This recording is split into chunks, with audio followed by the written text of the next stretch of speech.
Agora que a gente já viu toda essa questão de entregar um script de atendimento que a gente pode automatizar, de ter um banco de soluções lá, a gente vai trabalhar o controle de crise. Saber identificar uma situação crítica e agir rapidamente pode salvar contratos e evitar maiores problemas. O João percebeu isso quando quase perdeu o seu maior cliente, mas conseguiu reverter a situação com uma abordagem humana e profissional. Toda empresa, em algum momento, vai enfrentar uma situação crítica. Seja um cliente insatisfeito, uma falha técnica ou uma grande reclamação pública. O que define o sucesso a longo prazo não é a ausência das crises, mas sim a capacidade de identificá-las e resolvê-las rapidamente. Um bom controle de crise pode não apenas salvar contratos, mas também fortalecer a relação com o cliente. Nessa aula, nós vamos explorar como você pode lidar com situações críticas de maneira eficaz e como o João, o protagonista dessa história, aprendeu isso quando quase perdeu o seu maior cliente. O que é uma crise? Me conta aí. Sabe me dizer o que é uma crise? Ah, uma boa definição. Beleza. Bom, uma crise pode ser definida como qualquer situação que coloque em risco a relação com o cliente ou o bom funcionamento do negócio. Ela pode surgir de diferentes formas. Um produto ou serviço que falha no momento mais importante, um mal entendido no atendimento que irrita o cliente, uma resposta atrasada ou uma solução importante. O João, um pequeno empresário no ramo de software, a gente estava vendo aqui a história dele, né? Se viu numa encrenca quando o seu maior cliente teve um problema no sistema em pleno lançamento de um produto novo. Sem conseguir uma solução rápida, o cliente ameaçou cancelar o contrato. O João entendeu que mais do que resolver o problema técnico, ele precisava gerir a crise e mostrar o seu profissionalismo. Então, sinais de uma situação crítica. Saber identificar que algo não vai bem é o primeiro passo para controlar uma crise. Aqui estão alguns sinais que indicam que uma situação está se aproximando de uma crise. Comunicações frequentes e estressadas por parte do cliente. O cara te liga toda hora ali, parece o Taz da Tasmânia, aquele, sabe? Silêncio total. Após uma reclamação, às vezes o silêncio fala mais alto que os gritos. Ameaças veladas de rompimento de contrato ou desistência de continuar o relacionamento. Feedbacks cada vez mais negativos ou recorrentes sobre os mesmos problemas. Falhas repetitivas no serviço ou produto sem uma resposta clara. O João não reconheceu esses sinais logo de cara. Ele demorou para perceber que o cliente estava perdendo a paciência, achando que o problema se resolveria por si só. Foi só quando o cliente mandou um e-mail categórico de ou resolvem ou estão fora que ele finalmente agiu. E aí, uma abordagem humana e profissional, né? A crise exige uma abordagem humana e profissional. A pessoa do outro lado quer ser ouvida e sentir que o problema dela é prioridade. Para o João, a virada veio quando ele deixou de focar apenas na parte técnica e começou a ouvir ativamente o cliente. Aqui estão os passos que o João tomou para salvar o contrato e que, caso você enfrente alguma coisa assim, também pode tomar, tá? Então, ele reconheceu a gravidade da situação, ele admitiu que havia uma falha e pediu desculpas pelo transtorno. Mostrar empatia e compromisso. Ele garantiu ao cliente que a empresa faria de tudo para resolver o problema. Ação imediata e transparente. Ele designou uma equipe dedicada a cuidar exclusivamente daquele cliente até que tudo fosse resolvido, atualizando em tempo real. Manter comunicação constante. Não era só sobre resolver o problema, mas também sobre manter o cliente informado a cada passo. Essa combinação de profissionalismo e humanidade foi o que salvou a relação.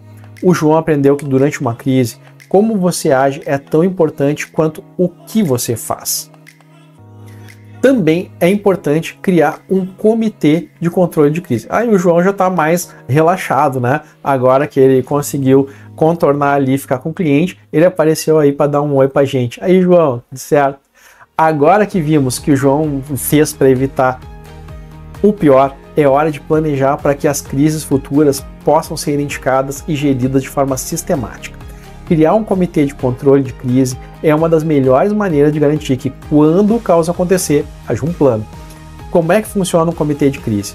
Um comitê de crise é composto por um grupo de pessoas que serão responsáveis por tomar decisões rápidas e eficazes quando algo der errado. Esse time deve ser treinado e ter a autonomia necessária para agir sem atrasos.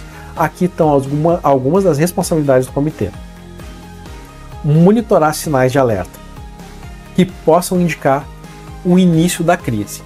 Atuar rapidamente quando uma crise é detectada, com uma estratégia clara.